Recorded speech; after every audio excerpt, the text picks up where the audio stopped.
नमस्कार. अमरावती खबरच्या मराठी बुलेटिन मध्ये आपलं स्वागत.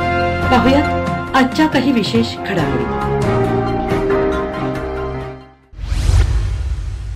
मानोरा तालुक्यातील तीर्थक्षेत्र पोहरादेवी येथे बंजारा समाजाच्या संस्कृतीचं संवर्धन होऊन तिचे दर्शन घडावे याकरिता महाराष्ट्र शासनाने नगारा आकाराची भव्य दिव्य अशी वास्तू उभारली आहे, ज्यामध्ये बंजारा समाजाचा सामाजिक, राजकीय, ऐतिहासिक, सांस्कृतिक आणि आर्थिक परिप्रेक्ष्यातून बहुआयामी असा वारसा देखावे, चलचित्र आणि संगीताच्या संयोजनातून डोळ्यासमोर उभा केला आहे, ज्याचे लोकार्पण प्रधानमंत्री नरेंद्र मोदी यांनी गतवर्षी केले होते, परंतु काही तांत्रिक अडचणीमुळे तो सामान्य नागरिकांकरिता खुला करण्यात आला नव्हता. आता राम नवमीच्या पावन पर्वावर दिनांक 5 एप्रिलपासून ही वास्तू सर्वसामान्य नागरिकांकरिता खुली करण्यात येते आहे. बंजारा विरासत या म्युझियमची संपूर्ण पाहणी करण्यासाठी जवळपास 2 तासांचा अवधी लागतो. प्रत्येक दर्शकाला ऑडिओ गाईड म्हणून हेडफोन देण्यात येणार आहे, ज्यामध्ये पर्यटक ज्या देखाव्यासमोर उभा आहे त्या देखाव्याबद्दल संपूर्ण माहिती मिळते आहे.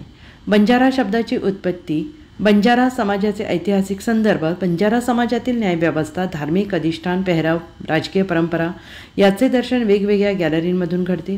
तथागत गौतम बुद्ध, संत कबीर आणि शीख यांच्या देखाव्यातून धार्मिक सलोख्याबाबतचे वास्तव चित्रण स्पष्ट होते.